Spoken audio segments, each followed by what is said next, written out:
BBC Urdu کے programme سیربین میں خوش آمدید. ہمارے لندن اسٹوڈیو سے میں ہوں شفیع نقی جامعی. پاکستان میں انٹرنیٹ پر نفرت و اشتعال انگیز اور شدت پسند مواد کی بھرمار ہے، لیکن حکومت اسے روکنے میں ناکام کیوں ہے؟ جتنا بھی ہیٹ مٹیریل موجود ہے وہ فریلی ایگزسٹ کرتا ہے، کس سرور پر ہے، کوئی اس کی پیمنٹ کر رہا ہے. ایک بات آپ کہتا ہوں کہ یہ پاکستان میں پوسٹڈ نہیں ہے. اقوام متحدہ کی جانب سے نئی اور سخت اقتصادی پابندیوں کے بعد شمالی کوریا نے جواباً مزید 6 راکٹ سمندر میں داغے ہیں. اور بھارت کے اس ویران گاؤں بھی چلیں گے کہ جس کے بارے میں آس پاس کی آبادی کا خیال ہے کہ وہاں بھوت رہتے ہیں. پاکستان میں الیکٹرانک ٹرانزیکشن ایکٹ اور نیشنل ایکشن پلان کے تحت نفرت آمیز مواد یا دہشت گردی کا پرچار جرم ہے. بعض افراد کو متنازع تقاریر کرنے پر گرفتار بھی کیا گیا، لیکن انٹرنیٹ پر بالخصوص سوشل میڈیا اور ای میلز پر شدت پسندی پر مبنی مواد بآسانی دستیاب ہے کیونکہ اس کی روک تھام کا مربوط نظام نہیں ہے.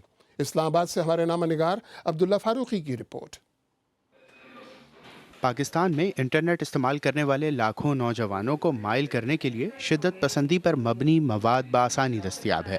میں حیران ہوں کہ دیکھو ان کی پراپر ویب سائٹ بنی ہوئی ہے، ان کے گرافک آرٹسٹ ہوں گے. وجہ ہے ویب سائٹس خصوصاً فیس بک اور ٹویٹر پر موجود اس مواد کو بلاک کرنے کے لیے حکام کی بظاہر غیر سنجیدگی. یہ رویہ کئی کمزور ذہن افراد کو شدت پسندی کی جانب مائل کرنے کا سبب بن رہا ہے. بلاگر ارم زہرا کو ایک ای میل موصول ہوئی جس میں انہیں ایک آرٹیکل پر کمنٹ کرنے کو کہا گیا. اس آرٹیکل میں بیسکلی یہ چیز بتائی ہوئی تھی کہ کہاں کہاں پہ کن کن ایریاز میں جو ہے وہ جہاد چل رہا ہے اور وہ مسلمانوں کو جو ہے وہ ریپرزینٹ کر رہے ہیں، اور وہ یہ چاہتے ہیں کہ ان کو جو یوتھ ہے اور جو نئے لوگ ہیں وہ ان کو زیادہ سے زیادہ اس کو پڑھیں، اس کو دیکھیں، پروموٹ کریں تاکہ جو اسلام کی جو شکل ہے وہ اس کو لوگ دیکھ سکیں. نام نہاد دولت اسلامیہ کی 5 مختلف زبانوں میں یہ ویب سائٹ ہو یا پھر تحریک طالبان پاکستان کے عمر میڈیا کی یہ ویب سائٹ، پاکستان میں سب بآسانی دیکھے جا سکتے ہیں. اس کے علاوہ طالبان صحافیوں کو اپنے تازہ پیغامات یا حملوں کی تیاری کی ویڈیوز کے فیس بک لنکس بھی بھیجتے ہیں. میں نے بھی نام نہاد دولت اسلامیہ کی ایک ویب سائٹ کو سبسکرائب کیا اور پھر مجھے روزانہ 25 سے 30 ویڈیوز، تصاویر اور ای میلز موصول ہونے لگیں جنہیں بعد میں نے انسبسکرائب کیا. پاکستان میں سائبر کرائمز کی روک تھام اور سائبر سیکیورٹی کے لیے غیر سرکاری تنظیمیں کام تو کر رہی ہیں جو حکومت کو ایسے لٹریچر اور ویڈیوز کے آسانی سے دیکھے جانے کے بارے میں خبردار کرتی ہیں، لیکن انہیں بلاک نہ کیے جانے کی کیا وجہ ہے؟ سائبر کی دنیا کے اندر جتنا بھی ہیٹ مٹیریل موجود ہے وہ فریلی ایگزسٹ کرتا ہے، کس سرور پر ہے، کوئی اس کی پیمنٹ کر رہا ہے. ایک بات آپ کہتا ہوں کہ یہ پاکستان میں ہوسٹڈ نہیں ہے. آئی کین ایشور یو یہ پاکستان سے باہر ہوسٹڈ ہے. اسی لیے ہمیں انٹرنیشنل کوآرڈینیشن کی ضرورت ہے، اور انٹرنیشنل کوآرڈینیشن ہوتی ہے ہمیشہ کسی یو این آسپیسز کے اندر، انٹرپول آسپیسز کے اندر، اس کا لیگل مینڈیٹ ہوتا ہے. پاکستان کے مختلف شہروں کے بڑے تعلیمی اداروں کے طلباء کے نام حال ہی میں شدت پسند تنظیموں سے روابط کی صورت میں سامنے آئے ہیں. ایسے میں پاکستان کے وفاقی تحقیقاتی ادارے کے تحت سائبر کرائم سیل کام تو کر رہا ہے، لیکن اس کی کارروائیاں کتنی مربوط اور جامع ہیں، اس پر سوالات کیے جا رہے ہیں. عبداللہ فاروقی، BBC نیوز، اسلام آباد. اور اسی موضوع پر مزید بات کرنے کے لیے ہمارے ساتھ لاہور سے براہ راست موجود ہیں ڈیجیٹل امور کی تجزیہ کار گل بخاری. گل بخاری صاحبہ، سوشل میڈیا اور انٹرنیٹ پر نفرت انگیز مواد کوئی بھی بآسانی دیکھ سکتا ہے، پڑھ سکتا ہے، تو کیا آپ کے خیال میں حکومت کے پاس اس کو روکنے کے ذرائع نہیں ہیں یا وہ اس سلسلے میں سنجیدہ نہیں ہے؟ دیکھیے، میرا خیال ہے کچھ حد تک دونوں باتیں ہیں. کچھ چیزوں کو روکنا ان کے لیے تھوڑا سا مشکل تو ضرور ہوتا ہے. جیسے آپ نے دیکھا تھا کہ جب یوٹیوب پہ حکومت ایک پرٹیکولر ویڈیو کو بلاک کرنا چاہتی تھی تو وہ نہیں کر سکتی تھی، تو ان کو پورے کی پوری سروس پاکستان میں انہوں نے بلاک کر دی تھی. اب جا کے ان کا معاہدہ گوگل کے ساتھ ہوا ہے جہاں پہ ان کی ایک یعنی اگریمنٹ ہو گئی ہے کہ جو ڈینجرس مواد ہوگا وہ حکومت پاکستان ریکویسٹ کرے گی اور وہ لوگ اس ریکویسٹ کو چیک کریں گے اور ان ویڈیوز کو ہٹا دیں گے جو قابل اعتراض ہوں گی.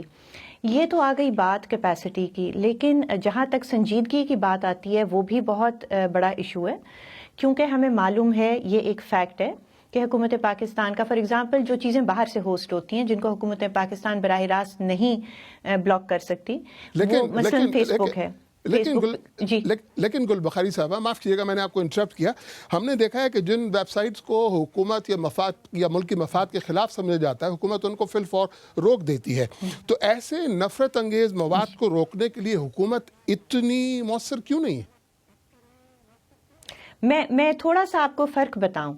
جو انڈیویجول بلاگز ہوتے ہیں جو کسی ایک بڑے پلیٹ فارم کا پارٹ نہیں ہوتے، فار ایگزامپل کوئی ایک ویب سائٹ ہے جو کہیں ہوسٹڈ ہے، اس پوری ویب سائٹ کو حکومت بلاک کر سکتی ہے، کروا سکتی ہے. وہ یعنی ہم نے کسی نے ایک بلاگ کی شکایت کی جہاں پہ وائلنس کے لیے انسائٹ کیا جا رہا تھا کسی انڈیویجول کے خلاف، تو حکومت پاکستان نے پی ٹی سی ایل سے دیکھنے والوں کے لیے اس بلاگ کو بلاک کر دیا. لیکن انہوں نے وہ اتنے سنجیدہ نہیں تھے کہ وہ جو دوسرے کیریئرز ہیں، فار ایگزامپل جو پرائیویٹ کیریئرز ہیں، انٹرنیٹ جو سروس پرووائڈرز ہیں، ان کے تھرو بلاک نہیں کروایا جا سکتا تھا.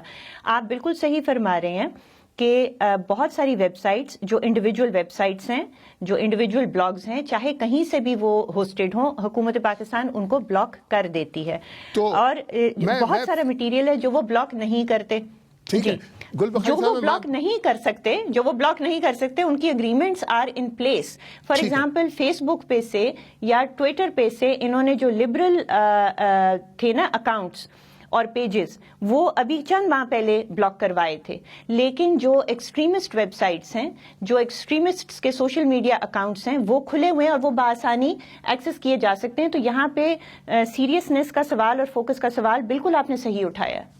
گل بخاری صاحبہ بہت بہت شکریہ، بڑی مہربانی. اسی موضوع پر ہمارے سوشل میڈیا کے صفحات پر بھی کافی بحث جاری ہے. وحید علی سومرو نے لکھا، سماجی ویب سائٹس کو انتہائی نگرانی کا سافٹ ویئر انسٹال کرنا چاہیے، اور اگر کوئی ایسا مواد پوسٹ کیا گیا ہو جو کسی مذہب یا فرقے کے خلاف ہے تو اسے اسی وقت روکنا چاہیے. شون ملاخی نے لکھا کہ انٹرنیٹ پر تو فحش مواد بھی پایا جاتا ہے، سب کو حق ہے کہ وہ اپنی رائے کا اظہار کریں. علی عبد الرحمن نے دبئی سے کہا کہ پہلے اس چیز کا تعین کیا جانا ضروری ہے کہ نفرت انگیز مواد اور انتہا پسندی کا معیار کیا ہے اور اس کی حد کیا ہے. اور اب کچھ اہم عالمی خبروں پر نظر. جنوبی کوریا کی وزارت دفاع کا کہنا ہے کہ شمالی کوریا نے مشرقی ساحل سے کم فاصلے تک مار کرنے والے کم از کم 6 میزائل سمندر میں داغے ہیں. یہ کارروائی اقوام متحدہ کی جانب سے شمالی کوریا پر عائد کی گئی نئی سخت پابندیوں کے چند گھنٹوں بعد کی گئی. تفصیل کے ساتھ زیاد ظفر. گزشتہ جنوری میں ہونے والے ان جوہری تجربات کے بعد شمالی کوریا کو ایک بار پھر نئی اور سخت عالمی پابندیوں کا سامنا ہے. امریکہ نے کہا ہے کہ وہ کسی بھی صورت میں شمالی کوریا کو جوہری ہتھیار نہیں حاصل کرنے دے گا، پر لگتا ایسا ہے کہ ہر نئی مذمت کے بعد شمالی کوریا کا عزم اور پختہ ہوتا ہے. اور اب صرف امریکہ ہی نہیں، شمالی کوریا کو ہر طرف سے دوستوں کی کمی محسوس ہو رہی ہے. امریکہ نے پابندیوں کی قرارداد کا مسودہ شمالی کوریا کے ہمسائے اور خطے میں اس کے مرکزی حلیف چین کے ساتھ 7 ہفتوں کی بات چیت کے بعد تیار کیا تھا، اور اقوام متحدہ کی سیکیورٹی کونسل نے اتفاق رائے سے اسے منظور کیا. ان پابندیوں کے تحت شمالی کوریا سے باہر جانے والا یا آنے والے کسی بھی جہاز یا کشتی کی جانچ کی جائے گی. مبصرین کا کہنا ہے کہ نئی پابندیاں شمالی کوریا پر لگنے والی 2 دہائیوں میں پابندیوں میں اب تک سب سے سخت ہیں. پابندیوں کے اعلان کے فوراً بعد شمالی کوریا کی جانب سے سخت رد عمل سامنے آنے لگا. سمندر میں علامتی طور پر 6 راکٹ داغنے کے علاوہ سرکاری میڈیا نے امریکہ کے اتحادی اور اپنے سب سے بڑے حریف جنوبی کوریا کی صدر پاک گیون کے لیے سخت الفاظ استعمال کرتے ہوئے انہیں تاریک غار میں رہنے والی چمگادڑ کہا. یورپی کونسل کے صدر ڈونلڈ ٹسک نے کہا ہے کہ اپنی معاشی حالت بہتر کرنے کے لیے یورپ آنے والے غیر قانونی تارکین وطن اپنا وقت ضائع نہ کریں. حالیہ دنوں میں نئی پابندیوں کے تحت صرف ان افراد کو آگے جانے دیا جا رہا ہے جو اپنی جان کو خطرہ ثابت کر سکتے ہوں. ملائیشیا کے وزیر ٹرانسپورٹ کا کہنا ہے کہ اس بات کا قوی امکان ہے کہ موزمبیق کے ساحل سمندر سے ملنے والا 1 میٹر لمبا دھات کا ٹکڑا حادثے کا شکار ہونے والی پرواز MH370 کا ہے.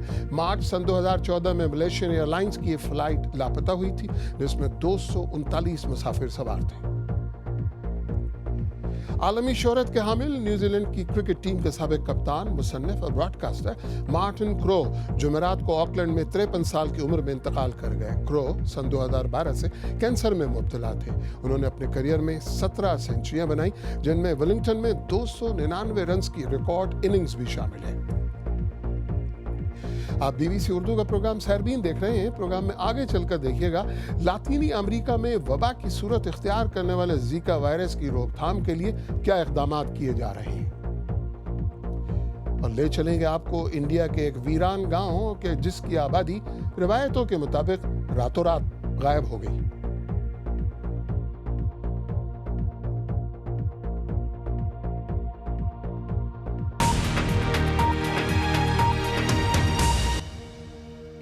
BBC اردو کے پروگرام سیربین میں ایک بار پھر خوش آمدید۔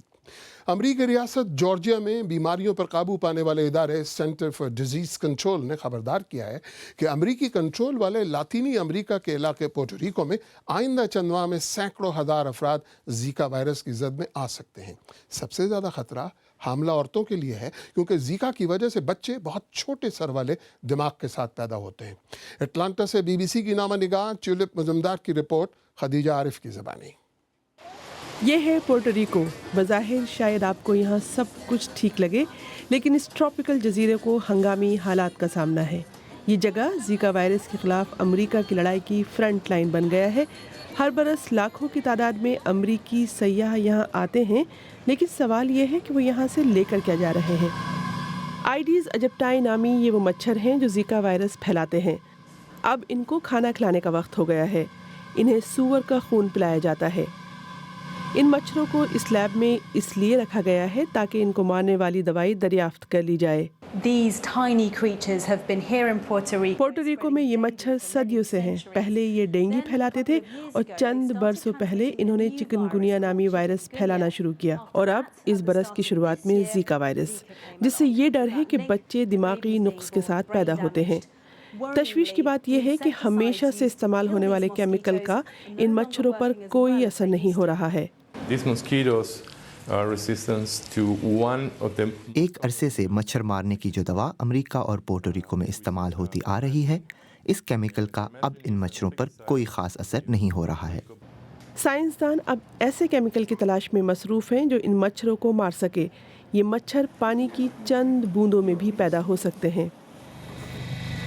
پرمیتھرین نامی کیمیکل شاید پوری طرح سے اثر نہ کرے، لیکن حکام کی جانب سے ہر گلی کوچے میں اس کیمیکل کا چھڑکاؤ کرایا جا رہا ہے۔